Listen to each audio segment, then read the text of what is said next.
Over the years, both parties have been used to, majority and having their way all the time. NDC has had it, MPP has had it many times.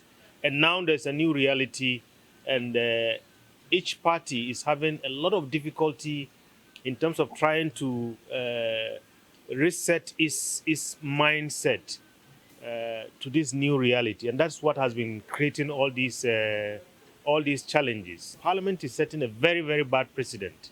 We don't want some of these things to be repeated. At the very least, I mean, particularly the leadership of Parliament has a structure.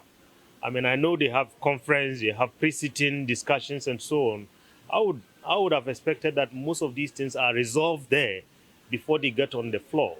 Because when you...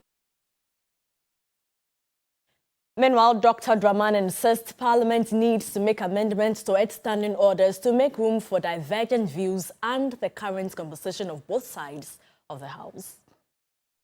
That if we are not careful, even this issue of absenteeism and referral to the Privileges Committee, if we are not careful, somebody is going to run to the court and say that the standing orders are not clear. Because what the Constitution says is a little bit different from what the standing orders say. Current standing orders that we have date 2000, and it's now almost 20 years old.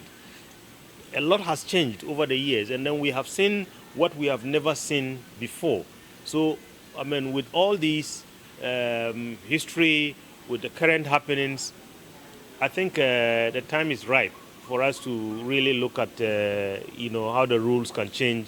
And then also, I think we should even sit down and assume a lot of maybe very difficult scenarios and try to factor in the standing orders how we can respond to these scenarios.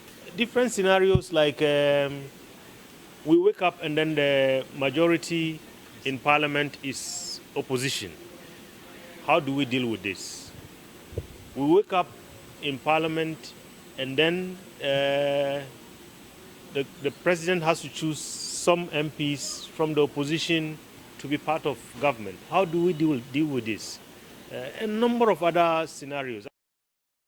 Indeed, ours is a growing democracy. But now let's shift our attention to all the revelers who have been thronging many of the tourist sites of our country just to mark Easter. And it's where we also talk about hundreds of them storming Lake Bosomtwe to celebrate the Easter festivities for the first time in 2 or 3 years. Now, the tourist attraction site, which was closed to the public since 2020, came back to life today. Ibrahim Abubakar visited the lake to gauge the mood so far.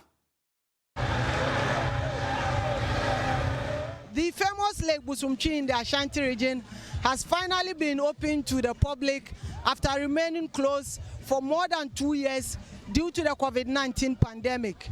Today, revelers have flocked here to celebrate the Easter.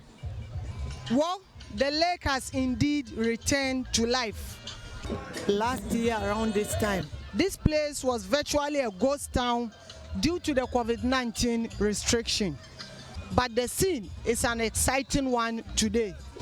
It's been long since we came here. Yeah, for the past, let's say 2 to 3 years, I haven't been here. The last time I came, it was fun, and today too, we just arrived and we just visited the lake. Last 2 years, sick of the COVID, things was not going well.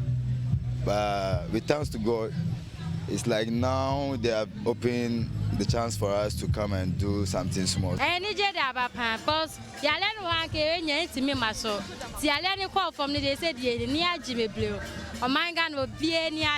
of a number of police personnel are here this time around, not to restrict people from entering the lake, but provide security for revelers. We've also seen ambulances around to attend to emergencies.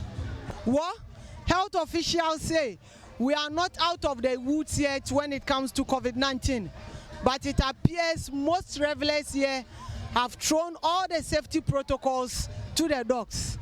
Ibrahim Abubakar, TV3 News, Lake Bosomtwe, Ashanti region.